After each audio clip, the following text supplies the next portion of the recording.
Au début de la deuxième saison de Squid Game, tout commence avec Jae-in à l'aéroport. Ce routard désabusé, qui a remporté l'incroyable somme de 45 milliards de wons, porte sur ses épaules le poids d'un jeu cruel, où tant de vies ont été sacrifiées. Loin d'être euphorique, il est rongé par une culpabilité profonde. Bien que désormais richissime, Jae-in n'a pas le cœur à profiter de cette fortune. Il a prévu de s'envoler pour New York, mais au dernier moment, il change d'avis.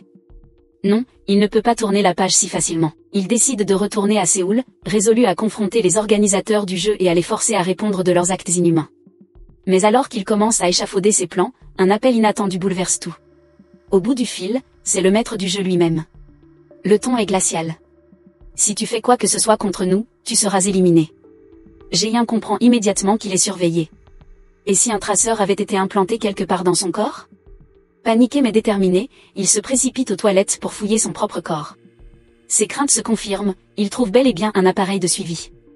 Avec précaution, il s'en débarrasse, comme si chaque geste était une victoire contre cette surveillance oppressante. Pendant ce temps, dans un hôpital, un autre personnage emblématique refait surface, Juno, l'officier de police. Vous vous souvenez ? Dans la première saison, il s'était infiltré sous couverture pour retrouver son frère, Ino. Mais à sa grande horreur, il avait découvert que ce dernier n'était autre que l'homme masqué dirigeant les jeux. Lors d'une confrontation tragique, Ino avait tiré sur Juno, le laissant pour mort. Contre toute attente, Juno a survécu. Sauvé de justesse par un marin, il a passé un long moment dans le coma. Mais aujourd'hui, il se réveille enfin, sous les cris de joie de sa mère. Plus tard, Juno croise son ancien supérieur, qui tente de le convaincre de revenir au département des crimes graves, délaissant l'inspection de la circulation. Il lui rappelle avoir suivi ses instructions en recherchant l'île dont Juno avait parlé. Mais malgré tous ses efforts, aucune preuve n'a été trouvée, hormis la balle logée dans l'épaule de Juno, impossible à tracer. Le supérieur, insistant, demande à Juno s'il se souvient de celui qui lui a tiré dessus. Juno sait que c'était son frère, Ino, mais il ment, prétendant ne pas s'en souvenir. Au fond, il espère encore que son frère puisse changer et revenir. Pendant ce temps, Jae-in se cache dans un hôtel. Soudain, des coups retentissent à sa porte. Sur ses gardes, il prend un pistolet. Sur le sol, il remarque une carte d'invitation au jeu du calmar. Surpris, il ouvre précipitamment la porte et aperçoit un homme masqué, le leader du jeu. Mais il s'éveille en sursaut, ce n'était qu'un cauchemar. Kim lui explique que depuis 2 ans, ces hommes fouillent toutes les stations de métro de Séoul à la recherche d'un recruteur, sans succès. Jae-in, comprenant qu'un nouveau jeu se prépare, est déterminé à agir. Il confie un sac d'argent à Kim, lui ordonnant de poursuivre les recherches et d'embaucher autant de personnes que possible.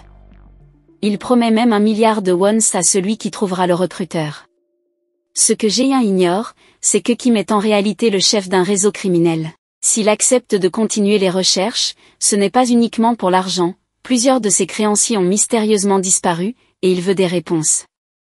L'étau se resserre, et tous les indices pointent vers un fait inévitable, le jeu du calmar est sur le point de recommencer. Kim commence à soupçonner que son réseau participe indirectement au jeu du calmar. Le lendemain, son assistant, Uzuzok, montre une statue représentant un homme ressemblant au recruteur. Il insiste pour que tout le monde la photographie et s'en souvienne. Puis, il divise les hommes en groupes, les envoyant dans diverses stations de métro à Séoul. Pour les motiver, il promet un demi-million de dollars à celui qui identifiera la cible. Les équipes se dispersent et commencent à photographier chaque personne suspecte, partageant les images dans un groupe de discussion. Pendant ce temps, Jae-in observe tout depuis sa voiture, suivant leurs actions de près. De son côté, l'inspecteur Juno se rend au port pour retrouver le marin qui l'a sauvé. Ce dernier, fidèle à leur mission commune, explore régulièrement les îles environnantes à la recherche de l'endroit où se déroulaient les jeux. En 2 ans, ils ont visité des centaines d'îles, marquant chaque exploration sur une carte.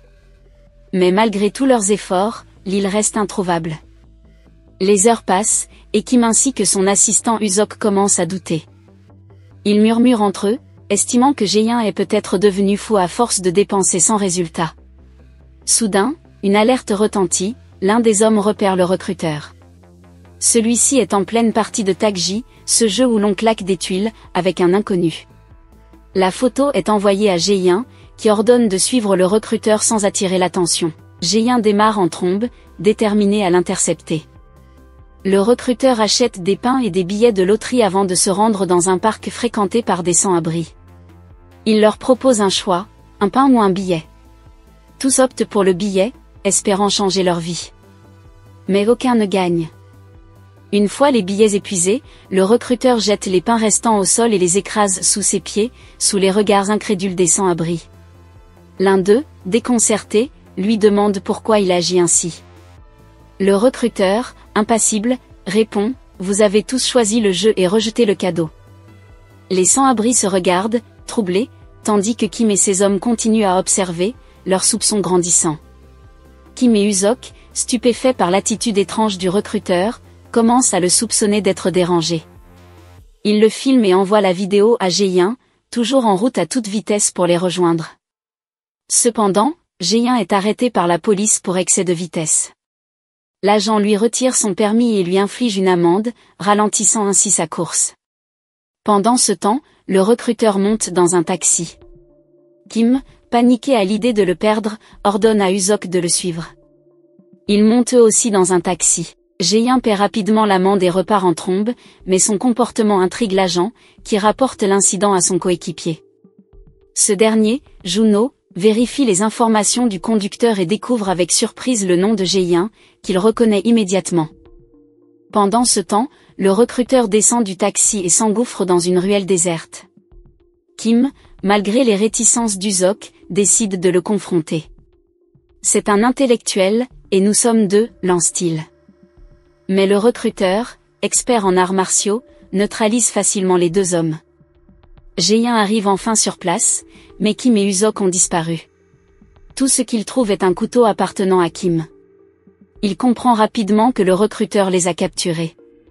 Du haut d'un immeuble, ce dernier l'observe discrètement. Kim et Usok se réveillent attachés dans un lieu inconnu. Le recruteur, impassible, leur enlève leur bandeau et propose un petit jeu, pierre, papier, ciseaux, avec un revolver. Le revolver contient une balle, et celui qui perd sera éliminé. Le recruteur leur tend l'arme, d'un ton glacial, avertit, refusez de jouer, et vous perdrez automatiquement. Kim accepte de jouer, mais Usok, paralysé par la peur, refuse de participer. Le recruteur, implacable, déclare alors qu'Usok a perdu et tire sur lui. Par chance, la balle ne part pas. Un nouveau round débute, et les manches s'enchaînent. L'ennui gagne finalement le recruteur, qui décide de corser le jeu en ajoutant 5 balles dans le revolver, augmentant drastiquement les chances de tir. Les deux bandits, terrifiés, pleurent mais sont contraints de continuer. Dans un élan de courage, Kim choisit de perdre intentionnellement pour offrir à Usok une chance de survivre. Impressionné, le recruteur félicite Usok, lui annonce qu'il a gagné, et entame une discussion avec lui. Usok, sous pression, dévoile toutes les informations qu'il connaît, notamment que c'est Guin qui a orchestré l'accord avec eux. Pendant ce temps, Juno pénètre dans le commissariat. Il effectue une recherche sur Guin dans la base de données et découvre l'adresse de l'hôtel où il séjourne. De son côté, Guin retourne à sa chambre d'hôtel. À sa grande surprise, le recruteur Y attend déjà. Ce dernier déclare qu'il sait que Guin le cherche et a décidé de se montrer.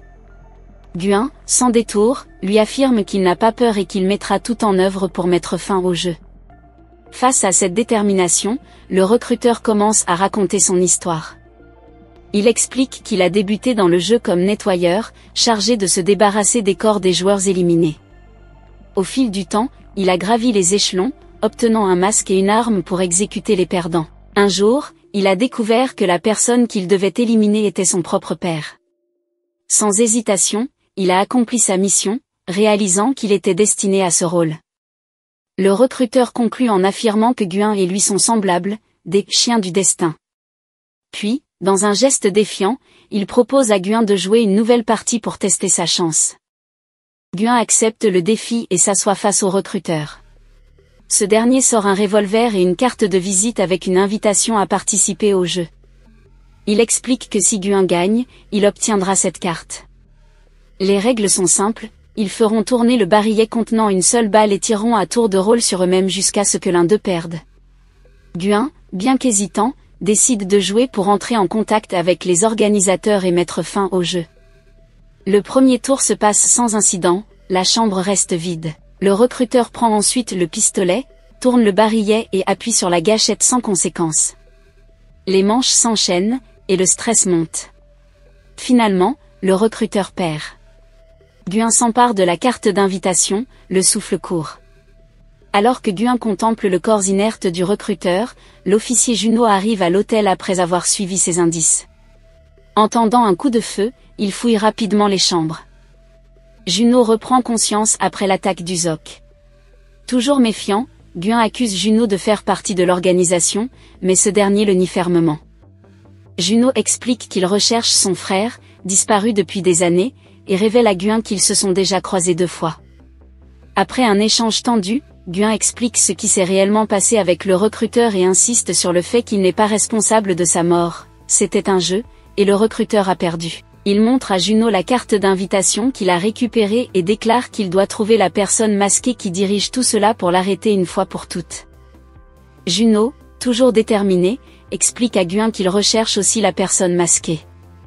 Il lui propose de travailler ensemble pour atteindre leur but.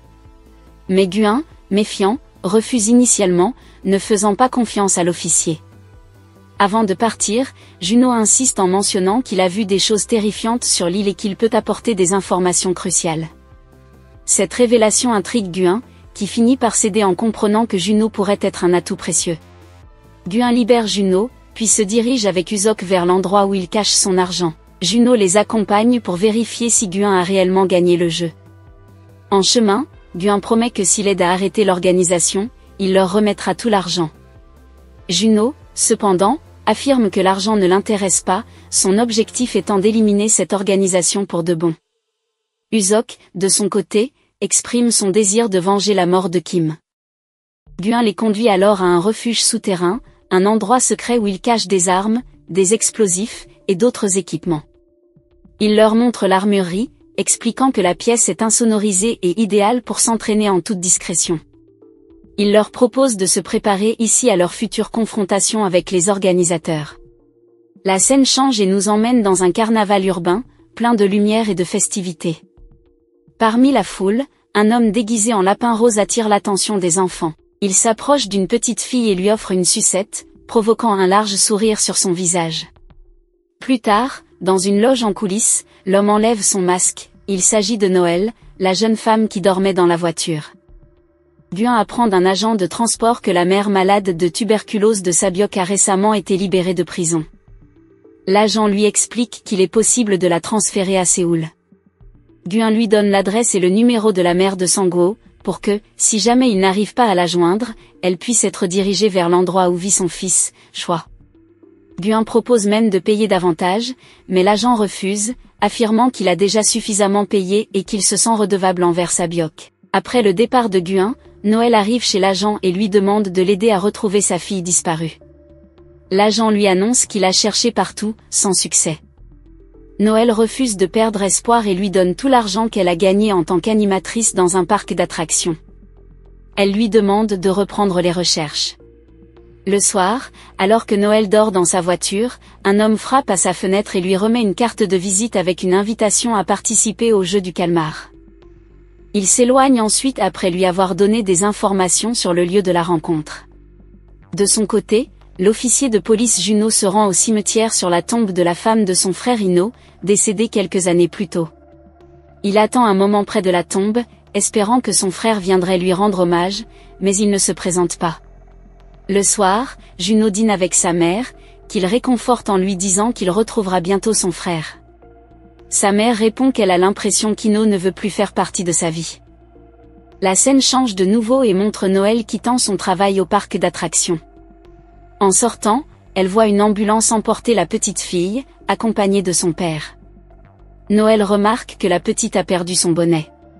Le soir, elle retourne discrètement le bonnet à l'enfant.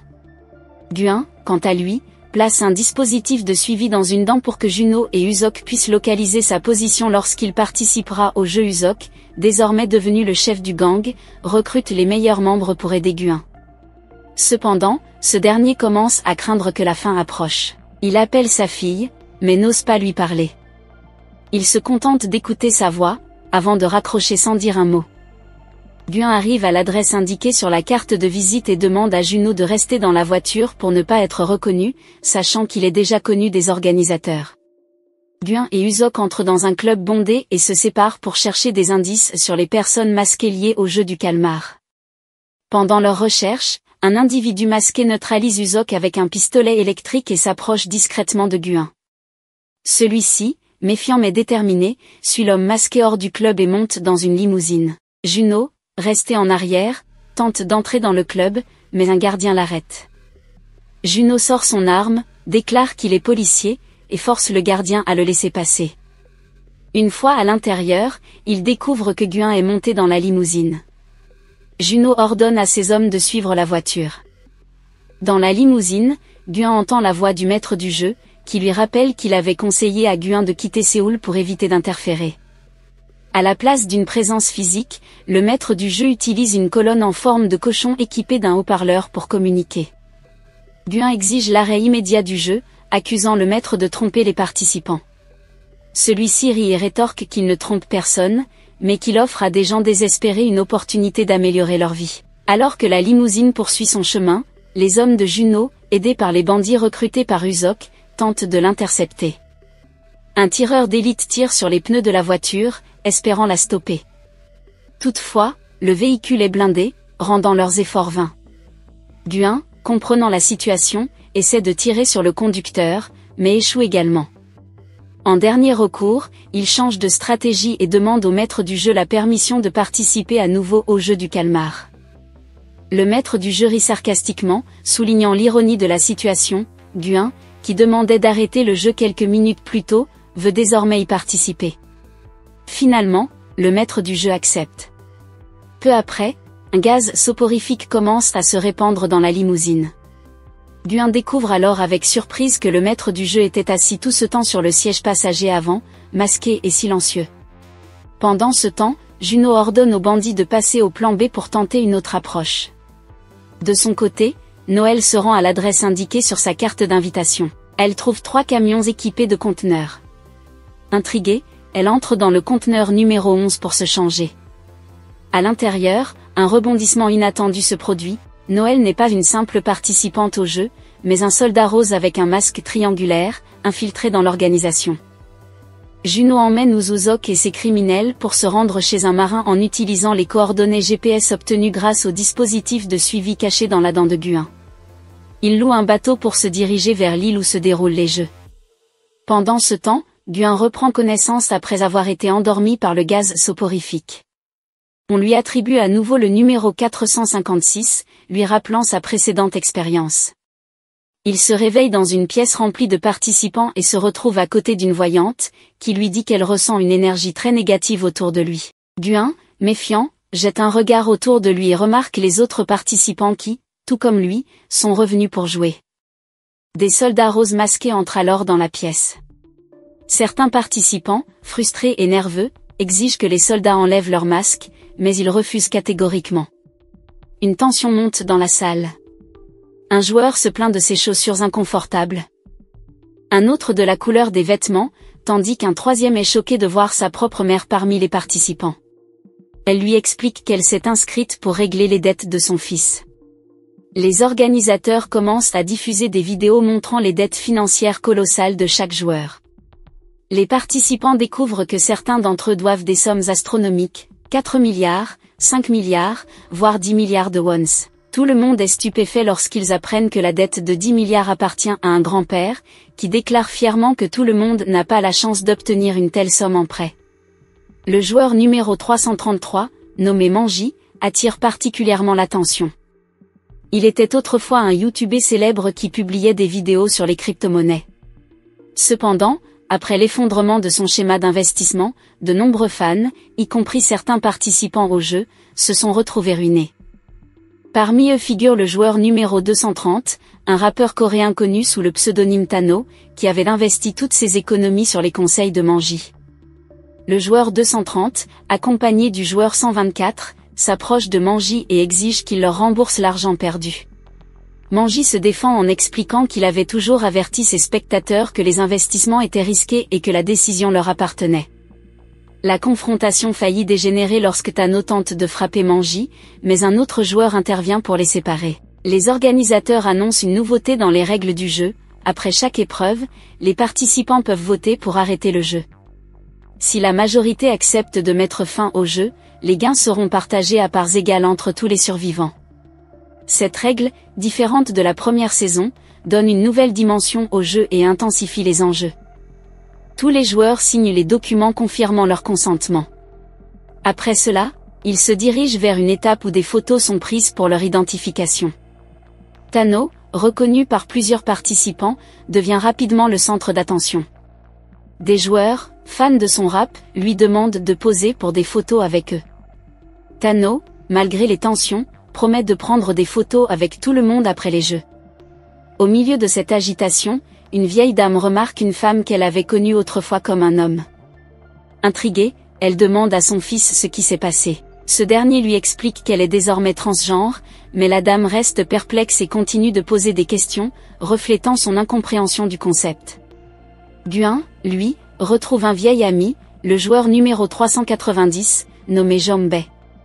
Ce dernier, bien qu'apparemment ravi de revoir Guin, semble cacher ses propres motivations pour participer au jeu. Jombe révèle à Guin qu'il a sombré dans le désespoir à cause de ses dettes énormes, accumulées en partie à cause de sa dépendance au jeu. Divorcé et sans autre solution, il s'est inscrit à nouveau au jeu pour tenter de rembourser ce qu'il doit. Guin, préoccupé pour son vieil ami, lui conseille de rester près de lui, insistant sur le fait qu'ils ont plus de chances de survivre en travaillant ensemble. Première épreuve, feu rouge, feu vert. Les participants sont emmenés sur le terrain où se déroule la première épreuve, le célèbre feu rouge, feu vert. Pendant les préparatifs, le joueur 230, alias Tano, exhibe son caractère narcissique en tentant de séduire la joueuse numéro 196, qui semble méfiante mais joue le jeu pour éviter de causer une scène. Début du jeu. L'animateur principal, sirotant un verre de vin dans une pièce de contrôle, surveille les participants à travers des écrans. Il annonce que tout est prêt pour le début du jeu, et les règles sont énoncées par une voix mécanique. Il faut avancer lorsque le mannequin chante et s'arrêter immédiatement lorsqu'il se tait. Tout mouvement détecté après l'arrêt du chant entraînera une élimination. Guin, conscient du danger, interrompt le groupe pour les avertir. Il leur explique que dans les yeux du mannequin se trouvent des capteurs qui détectent tout mouvement, et que les conséquences sont mortelles. Ces paroles sont accueillies avec scepticisme par plusieurs participants, qui le prennent pour un fou. Le jeu commence, et la première séquence du chant du mannequin se déroule sans incident. Les participants avancent prudemment et personne ne bouge lorsque le chant s'arrête. Lors de la deuxième séquence, aucun mouvement n'est détecté non plus. Cependant, à la troisième séquence, une abeille se pose sur le cou de la joueuse numéro 196, provoquant sa panique. Malgré les supplications de Guin, elle bouge instinctivement pour éloigner l'insecte et est immédiatement éliminée par un tir précis. Le chaos. L'élimination brutale de la joueuse sème la panique parmi les participants. La peur s'empare d'eux, et plusieurs commencent à courir désespérément vers la sortie, cherchant à échapper à leur sort. Comme dans la première saison, ces tentatives sont vaines, et la majorité des fuyards sont éliminés en masse. Guin, malgré le chaos environnant, tente de garder son calme et d'aider ceux qui sont encore debout à se concentrer. Il leur hurle de rester immobiles et de suivre les règles.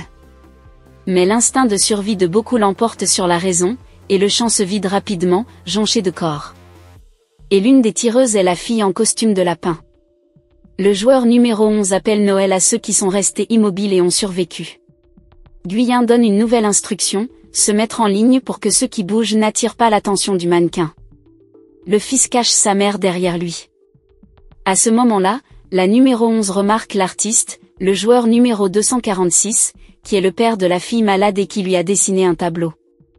Elle comprend immédiatement qu'il participe pour aider sa fille. Lorsque le prochain tour commence, Tano pousse intentionnellement les gens par derrière pour qu'ils tombent et soient éliminés du jeu. Le joueur numéro 444 se fait tirer dans la jambe et demande de l'aide à Guyen. Bien que ce dernier ait déjà passé la première épreuve, il revient pour sauver le joueur. Lorsque Guyen aide le blessé, la fille Basie, transgenre, le joueur numéro 120, l'aide aussi. À la dernière seconde, ils franchissent avec succès la ligne d'arrivée. Mais la numéro 11 abat le joueur 444, car il a déjà été éliminé et a enfreint les règles. Le marin leur conseille de revenir et d'attendre, car une tempête va bientôt commencer. Le bateau fait demi-tour et s'éloigne. Le maître part, et à sa place, un autre homme masqué en noir, avec un carré, apparaît. Après le jeu, les joueurs, effrayés, essaient de comprendre comment ils vont pouvoir sortir d'ici. Lorsque des soldats roses entrent dans la salle d'attente, ils annoncent que 91 joueurs ont été éliminés. La mère, en voyant un soldat, tombe à genoux devant lui. Elle s'excuse et demande qu'on la laisse partir, elle et son fils. D'autres participants suivent son exemple. Le soldat leur rappelle que les jeux sont volontaires. À ce moment-là, Guyien apparaît et leur dit que, selon la 3e règle, ils peuvent quitter le jeu s'ils votent pour cela. Le soldat confirme que c'est bien le cas et que c'est leur droit et leur choix. Il commence à leur montrer un appareil avec un cercle et une croix. Ceux qui acceptent de continuer doivent appuyer sur le cercle, et ceux qui refusent sur la croix. Mais d'abord, le soldat leur montre combien d'argent ils recevront s'ils décident de partir, une somme de 9 milliards de W, le prix qui sera partagé entre tous les joueurs survivants.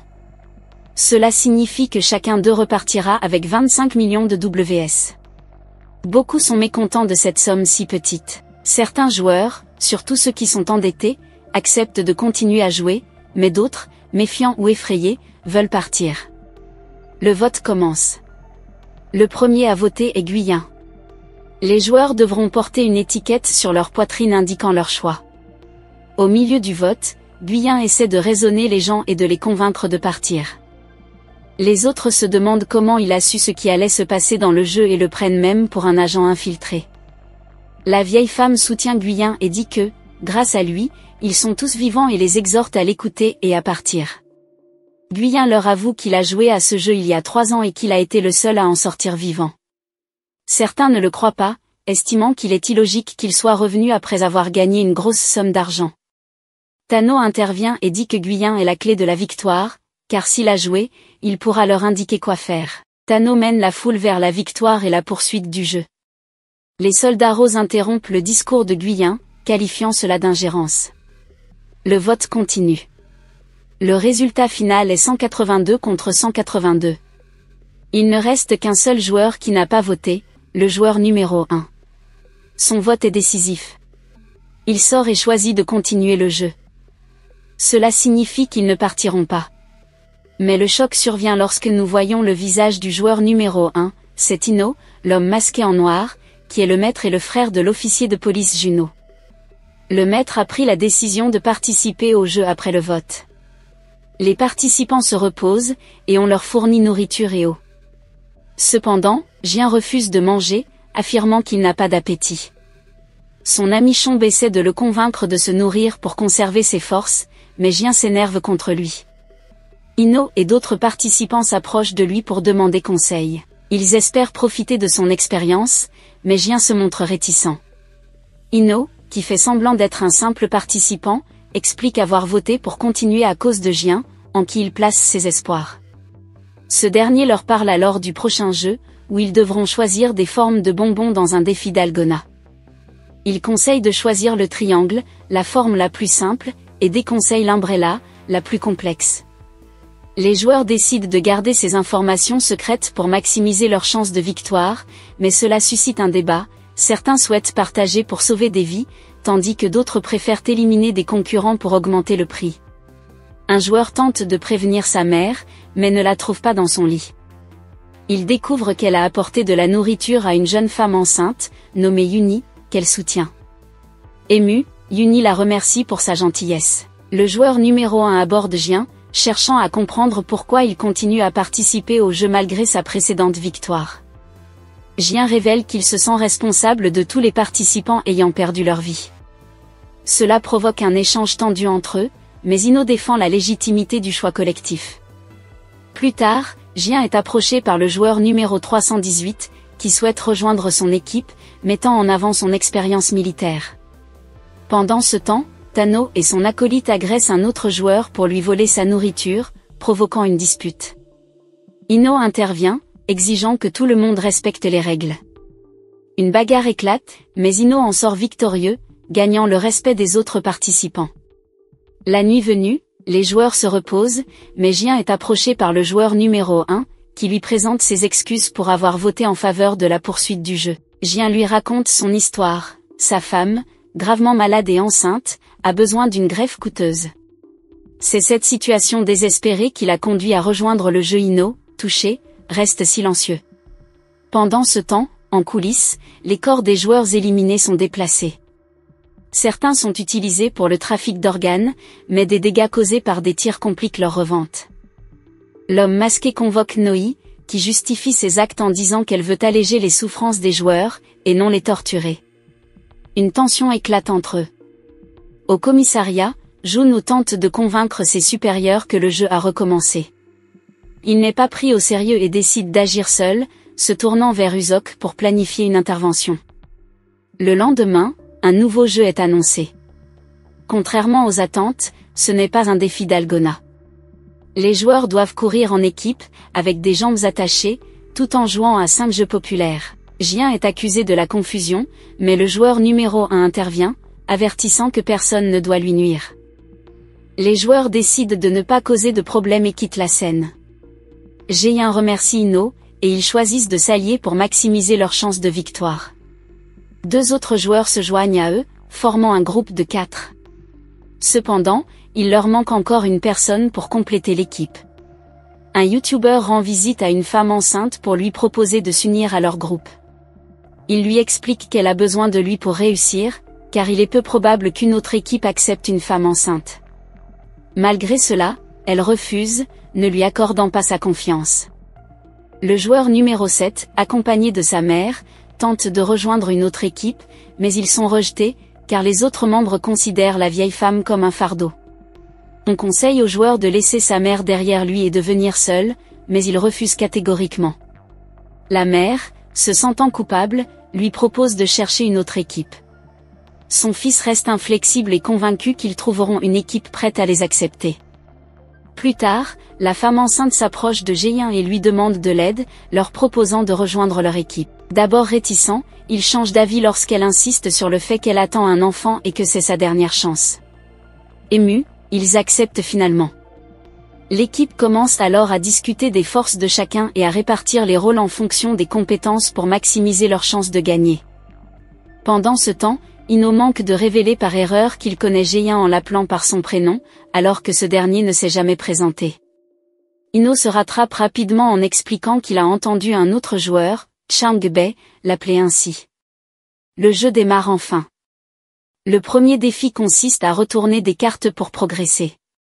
Ensuite, les joueurs doivent réussir un jeu impliquant des pierres, où il faut frapper correctement les pierres pour passer au tour suivant. Puis, un autre jeu demande de sélectionner des pierres en fonction de leur numéro et couleur, avant d'en enlever une et de la retourner.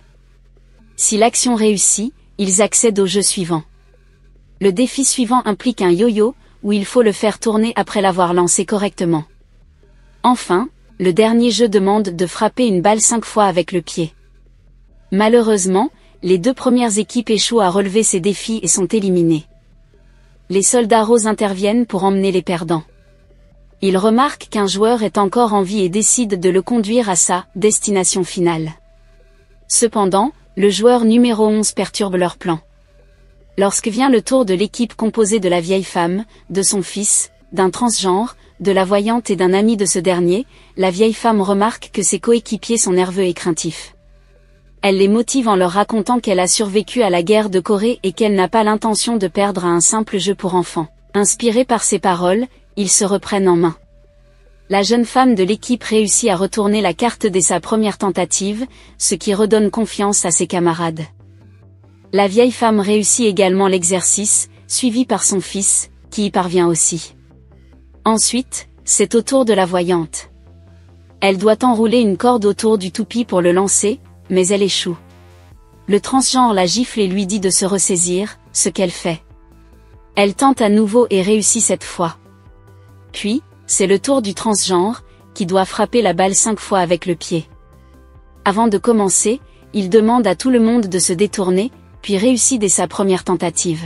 Lorsque l'équipe de la vieille femme gagne, les autres commencent à se sentir plus confiants et plusieurs réussissent le jeu. Un peu plus tard, il ne reste que 2 équipes, dont celle de Guin. La jeune femme enceinte retourne la carte dès la première tentative. Zhongbe lance une pierre et réussit aussi dès la première tentative.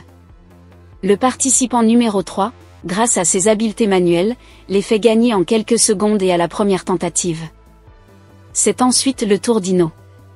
Il prend son temps exprès et échoue plusieurs fois, mais à la 3e tentative, il décide d'arrêter de faire semblant et réussit à rapporter la victoire. Ensuite, c'est au tour de Guin, qui doit frapper la balle 5 fois avec le pied. Il réussit les 4 premiers coups, mais échoue au 5e. Ino l'encourage et il réussit finalement. Lorsque l'équipe de Guin revient avec la victoire, certains participants sont déçus et espèrent qu'ils perdront pour obtenir plus d'argent. Cependant, la vieille femme est heureuse de voir la jeune femme enceinte parmi les gagnants. Les joueurs se reposent dans la salle d'attente, et Ino semble vouloir se rapprocher de Guin en s'excusant à nouveau pour ses échecs. Un autre participant propose que chacun donne son nom. Ino, au lieu de son vrai nom, dit qu'il s'appelle Youngom-il, tandis qu'un autre joueur, un marine, se présente comme Do. En parallèle, Tano ordonne à ses hommes de traiter les autres sur un pied d'égalité. La vieille femme demande au transgenre pourquoi elle avait demandé à tout le monde de se détourner pendant le jeu, et elle répond que cela l'aide à mieux se concentrer. Après une longue journée, les soldats retournent dans leur chambre, mais 2 soldats mécontents du numéro 11 le suivent. Ils découvrent que c'est une femme et la préviennent qu'elle ne pourra plus manipuler son fusil si elle gâche leur travail, avant de la libérer. Plus tard, le moment du vote arrive pour décider s'ils continueront à jouer. La vieille femme, pensant que l'expérience prendra fin, invite tous les joueurs chez elle. Bien que la somme soit déjà importante, beaucoup veulent encore plus. Ceux qui avaient refusé auparavant commencent à accepter de continuer. Parmi eux se trouve le fils de la vieille femme, même le transgenre vote pour la continuation du jeu. Guin se tend et tente de convaincre les autres, soutenu par Ino. Un joueur numéro 100, qui doit une dette de 10 milliards, entre dans la pièce et incite les autres à continuer en leur promettant que les gains seront 3 à 4 fois plus élevés après le 3e jeu. Guin vote en dernier, mais son vote ne change rien, car le résultat est de 115 contre 139. Pendant le déjeuner, le joueur numéro 125 demande à la fille avec les piercings pourquoi elle l'a choisi dans son équipe lors du jeu précédent et pourquoi elle continue à l'aider. Elle lui répond qu'elle le trouve fiable et qu'il ne trahirait pas. La vieille femme est en colère contre son fils pour avoir voté pour continuer le jeu. Elle lui demande pourquoi il veut continuer, et il avoue qu'il économise pour acheter une maison en Thaïlande, afin de mener une vie tranquille, car en Corée, il est souvent harcelé pour son changement de sexe. Le joueur numéro 390, un ami de John, se sent coupable pour son choix, mais ses amis le rassurent, lui disant que de toute façon, son vote n'a rien changé. Pendant ce temps, Tano embête Manji dans les toilettes. Lorsqu'il attrape Manji, Ino entre dans les toilettes et Tano le laisse partir. La nuit tombe et c'est l'heure de dormir. Guin commence à avoir des paranoïas, craignant des attaques de la part des autres joueurs pour augmenter le prix, bien que rien dans leur comportement n'indique cela. Kun demande à ses camarades de dormir à tour de rôle pour éviter les attaques. Dans la nuit, la vieille femme et la jeune femme enceinte se rendent aux toilettes, suivies du transgenre. La jeune femme enceinte pleure et la vieille femme la prend dans ses bras pour la réconforter. Le joueur numéro 120 observe la scène. La nuit se passe paisiblement. Le lendemain, Juno et les autres partent à la recherche de l'île et se divisent en 2 équipes pour trouver plus rapidement. Les joueurs sont conduits dans un endroit étrange qui ressemble à un parc d'attractions. Lorsqu'ils commenceront, ils seront tournés et entendront un numéro aléatoire dans la chanson. En 30 secondes, ils devront se diviser en autant d'équipes que ce nombre, et chaque équipe devra se cacher dans une pièce. Ceux qui ne trouveront pas d'équipe seront éliminés. Les participants comprennent que ce sera un jeu difficile, mais ils n'ont pas d'autre choix que de continuer. Ils se tiennent tous sur la plateforme tournante. La musique commence, puis s'arrête brusquement. Une voix leur dit 10. Chaque équipe commence à chercher d'autres joueurs pour se regrouper dans une pièce. L'équipe de Guin se rejoint avec celle de la vieille femme et de son fils, et ils entrent ensemble dans une pièce à temps. Dans la pièce, la voyante dit à Guin que son destin est de sauver l'enfant de la jeune femme enceinte. Après la fin du décompte, les gardes commencent à éliminer tous ceux qui n'ont pas trouvé d'équipe. Cette fois, le soldat numéro 11 n'est pas intervenu dans les affaires des marchands de morceaux humains. Guin se sent impuissant, ne pouvant rien faire pour les protéger. Le premier round est terminé, et le second commence. Les participants se tiennent à nouveau sur la plateforme tournante. La musique reprend, puis s'arrête de nouveau. Ils entendent une voix leur dire que chaque équipe doit être composée de 4 personnes. Guin décide de risquer sa vie pour sauver son équipe. Il leur demande d'entrer dans une pièce, mais le joueur numéro 1 refuse, préférant que Guin parte avec eux et qu'il trouve une autre équipe. Finalement, le compte à rebours se termine. Une équipe enfreint les règles en entrant dans une pièce à 3, pensant que les soldats ne le remarqueraient pas. Mais ils sont punis pour tricherie et violation des règles. Lorsque les joueurs sortent des chambres, Guin s'inquiète pour le joueur numéro 1 et est soulagé de le voir vivant. Le jeu continue et le 3e round commence. La musique reprend, et cette fois, le chiffre 3 apparaît. L'équipe de Guin se divise en 2 paires pour trouver un 3e membre. Tano propose au joueur 125 et à la fille avec les pierres signes de jouer à pierre-papier-ciseaux, et celui qui gagne ira avec eux dans la chambre. La fille avec les pierres signes tend la main au joueur 125, lui demandant de venir avec elle. Cependant, le garçon montre des ciseaux, et Tano, pensant qu'il a gagné, laisse la fille avec les pierres signes et s'enfuit. Le joueur numéro 7 et sa mère cherchent un 3e membre, mais 2 garçons sans partenaire prennent son fils contre son gré, laissant la vieille dame seule. La vieille dame pense que c'est la fin pour elle, mais au dernier moment, Guin apparaît et la prend avec lui.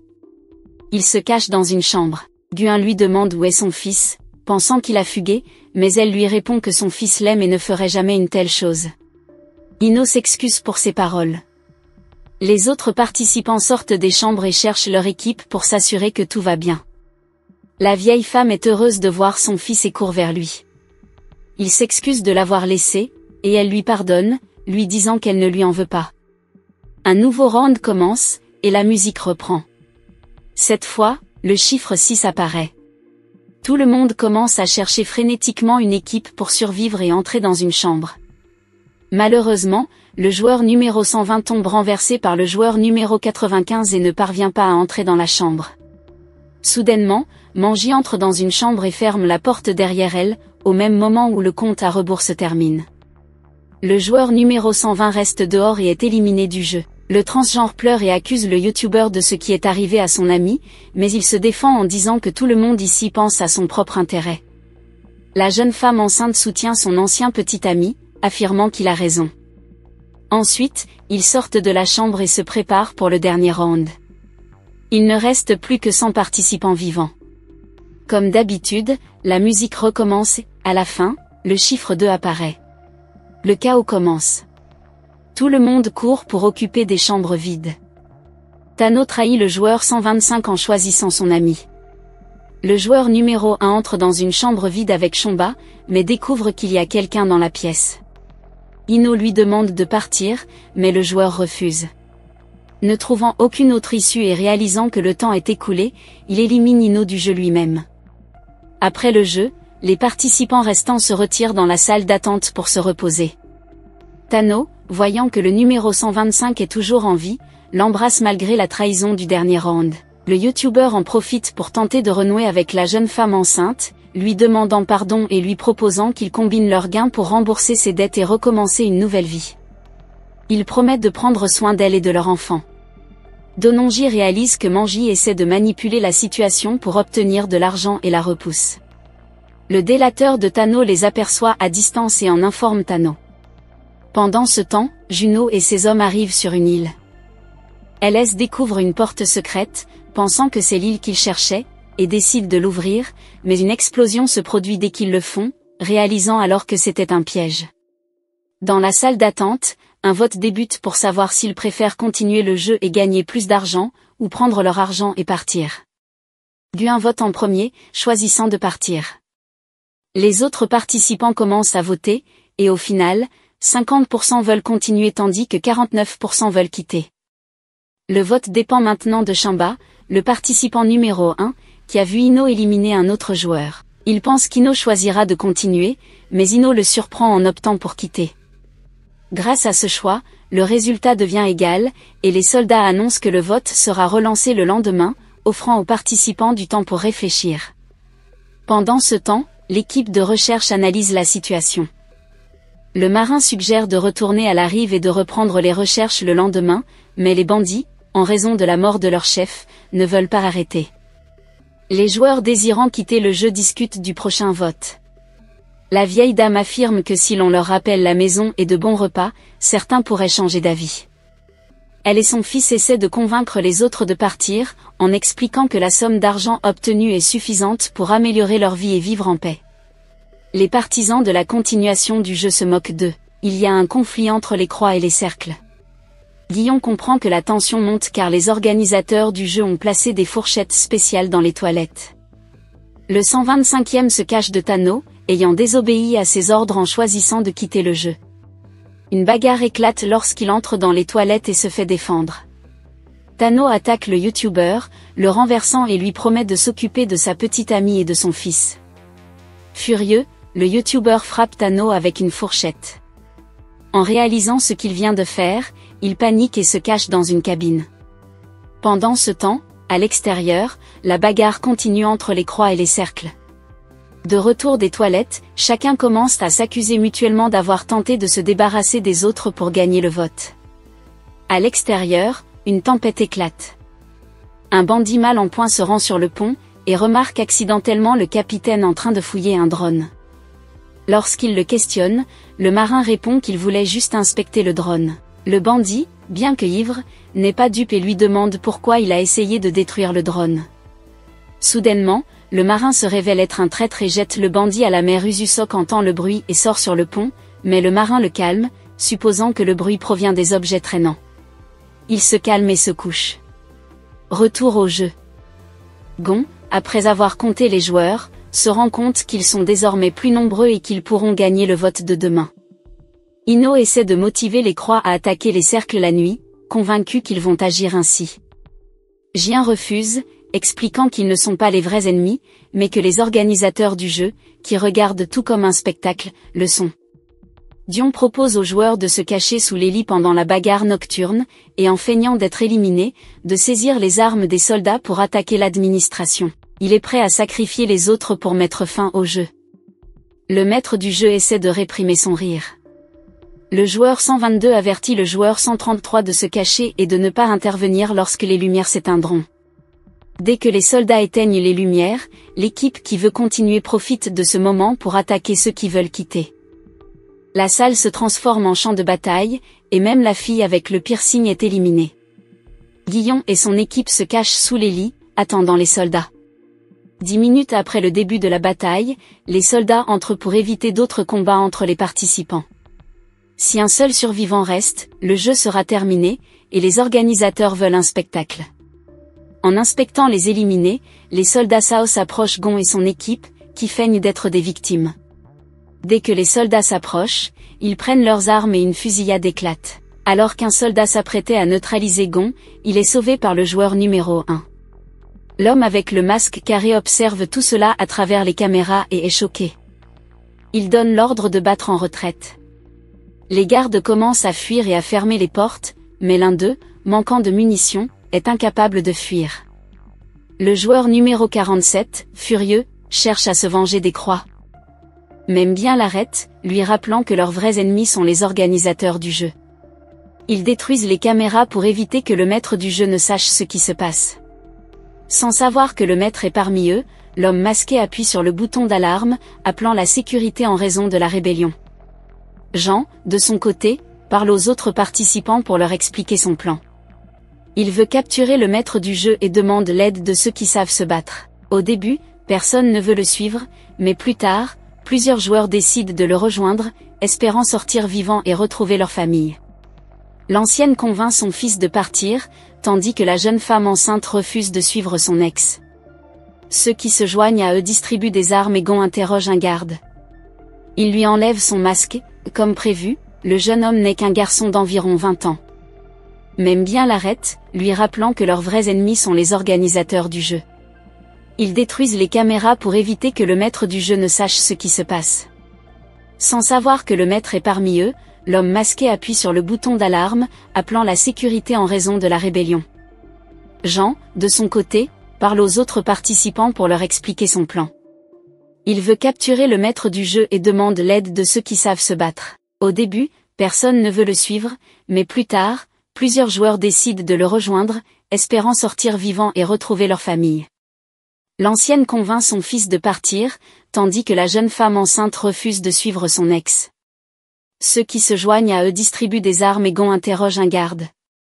Il lui enlève son masque, comme prévu, le jeune homme n'est qu'un garçon d'environ 20 ans. Il explique qu'il a agi ainsi pour de l'argent. Gom lui demande de les conduire à l'animateur. En chemin, il rencontre des soldats et une nouvelle fusillade éclate. Les Croix l'emportent, sans blesser dans leur équipe, et ils continuent vers l'animateur. Gon demande à ce que les gardes ouvrent la porte, mais ils disent qu'un masque est nécessaire. Le jeune homme réalise alors que l'animateur est parmi eux, surpris. Mais cette surprise est de courte durée, car des soldats en rose apparaissent et un nouveau combat éclate. Les soldats étant bien plus nombreux, Gon choisit de fuir avec Jongbe, demandant aux autres de les couvrir. En chemin, ils sont attaqués par de nombreux gardes, mais Gon réussit à contacter quelqu'un pour les soutenir. L'attaque sur les soldats échoue, et Ino, comprenant que Gain a besoin d'aide, rejoint l'équipe avec d'autres croix. Ils réussissent à attaquer par derrière, mais Ino tire sur ses propres coéquipiers pour duper Gain. Lorsque Gain entend cela, il comprend que l'attaque a échoué. L'un d'eux abandonne en jetant la radio. Daeo, ne répondant plus, se cache dans la salle d'attente et est confronté au transgenre qui prend les chargeurs. À ce moment-là, des soldats arrivent, mais l'ancienne leur dit de se rendre. Les autres joueurs, sans munitions, se rendent eux aussi. Gain et son ami, sans munitions, se rendent également. Ino, qui est en réalité le maître du jeu, les approche et abattent d'abord Jongbe avant de laisser Gain en vie. La scène post-crédit montre un feu de circulation passant du rouge au vert. Et puis, les amis, ici s'achève cette partie de cette histoire remarquable.